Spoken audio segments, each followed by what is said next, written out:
మొన్న ఆ మధ్య బజార్‌లో షాపింగ్ చేస్తూ అటు ఇటు తిరుగుతుండగా వెనక నుంచి హలో అన్న గొంతు వినపడింది. ఎవరా అని వెనక్కి తిరిగి చూస్తే పాత మిత్రుడు, క్లాస్‌మేట్.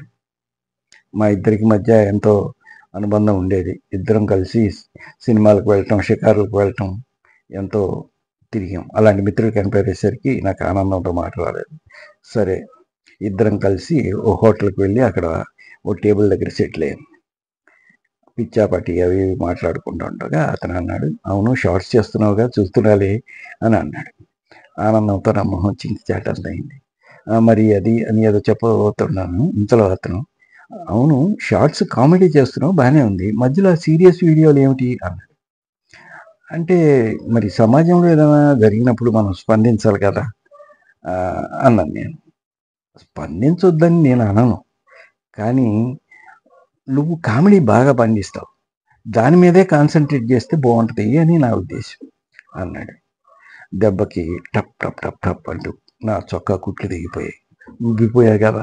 అందుకని సరే, ఇతను మిత్రుడు సలహా ఇచ్చాడు, చాలామంది తర్వాత కూడా సూచించారు. అందుకని సరే, ముందు మనం మిత్రులతో ఒక 2 ముక్కలు మాట్లాడదాం, వాళ్ళ రియాక్షన్ ఎలా ఉంటుందో చూశాక మనం దాన్ని బట్టి ప్రొసీడ్ అవ్వచ్చు అని అనుకున్నాం. అప్పుడు మొదలైంది పరేషాని. ఏం చెప్పాలి, దేని గురించి చెప్పాలి అన్నది. అసలు ఈ పరేషాని గురించే చెప్పాలంటే ఇదొక పెద్ద పరేషాని. ఎందుకంటే ప్రతి మనిషికి రకరకాల పరేషానీలు ఉంటాయి. మనిషిని బట్టి, వాళ్ళ పనితీరుని బట్టో, లేకపోతే వాళ్ళ జీవన శైలిని బట్టో రకరకాల పరేషానీలు వస్తూ ఉంటాయి. భార్యాభర్తలకు పరేషాని, వాళ్ళ పిల్లలకు పరేషాని, స్టూడెంట్లకు కొన్ని పరేషానీలు, టీచర్లకు పరేషానీలు. ప్రపంచం మొత్తం పరేషానీతో నిండిపోయిందేమో అనిపిస్తుంది. పరేషాని అంటే గుర్తొచ్చింది, మా నాన్నగారి ఫ్రెండ్ ఒక ఆయన ఉండేవాడు. ఆయన ప్రతి చిన్నదానికి కంగారు పడుతూ పరేషాని అవుతూ ఉంటాడు. ఉదాహరణకి ఇంట్లోంచి ఎవరైనా బయటికి వెళ్ళినా కూడా, బజారుకో, సినిమాకి, ఎక్కడికో, వాళ్ళు వచ్చే వరకు ఈయన వరండాల్లో పచారులు చేస్తూ ఉంటాడు. మా నాన్నేమో, ఎందుకురా అలా పచారులు చేస్తావు, నువ్వు పచారులు చేసినంత మాత్రాన వాళ్ళు తొందరగా వస్తారా, లేకపోతే నువ్వు ఆపేస్తే రాకుండా పోతారా, ఏమిట్రా ఇది వెరితనం అని. అయినా ఆయన వినేవాడు కాదు, అంతే ఉండేవాడు.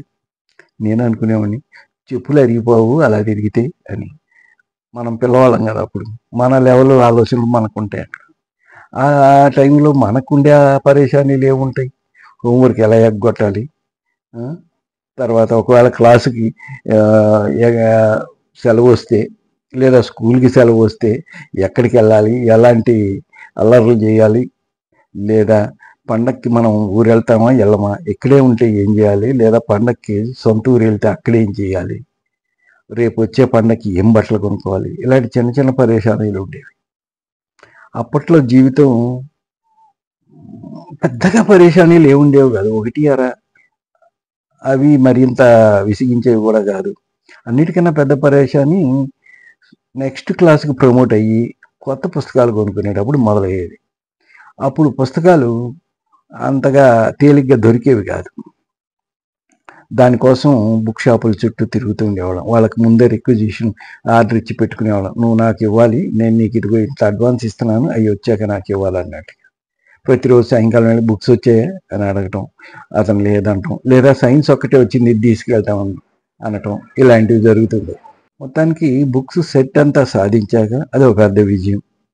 ఇక దానికి అట్టలు వేయటం, లేబుల్స్ అతికించడం అదొక సరదా అనుకోండి.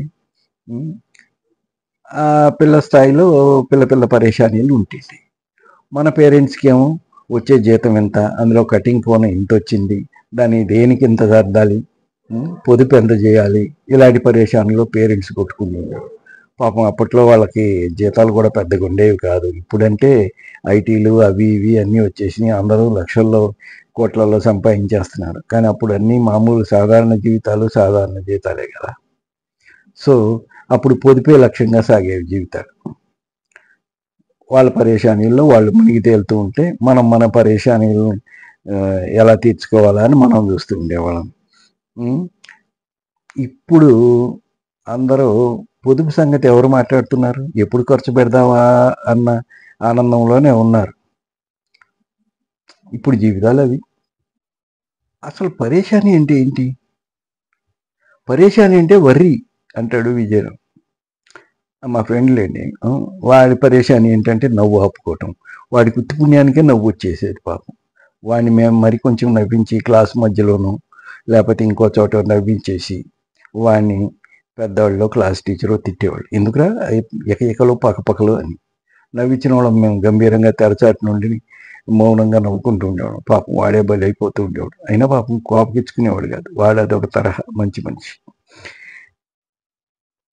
మన పరేషాని మనకి పనికి రాకపోవచ్చు కానీ చాలామందికి పనికి వస్తుంది.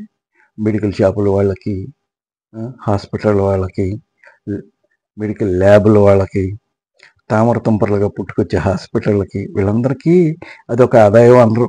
మనం పరేషానీలో ఉన్నంతకాలం వాళ్ళు వర్తిల్లుతూ ఉంటారు. అది ఒక రకమైన ఉపాధి పథకం లాంటిది. పరేషానీతో డబ్బులు కూడా సంపాదించవచ్చు అనమాట. పరేషానీతో ఆరోగ్యాలు చెడగొట్టుకుని డబ్బులు పోగొట్టుకోవచ్చు. ఇలా చెప్పుకుంటా పోతే ఎన్నెన్నో పరేషానీలు. అన్ని పరేషానీలు ఒకేసారి మాట్లాడడానికి తగినంత సమయం కూడా లేదు కదా. అందుకని ఇంకోసారి ఏం పరేషానీల గురించి పరేషాన్ అవ్వకుండా ఎక్కువ టైం తినకుండా ఇక్కడతో ముగిస్తాను. ఉంటాను. ఎక్కడంటారా? ఇక్కడేనండి బాబు, మన ఛానల్లోనే మీకోసం, మీతో మాట్లాడడం కోసం, నాకు వచ్చే ఆలోచనలు పంచుకోవడం కోసం ఇక్కడే ఉంటాను. కలుద్దాం. Okay, by.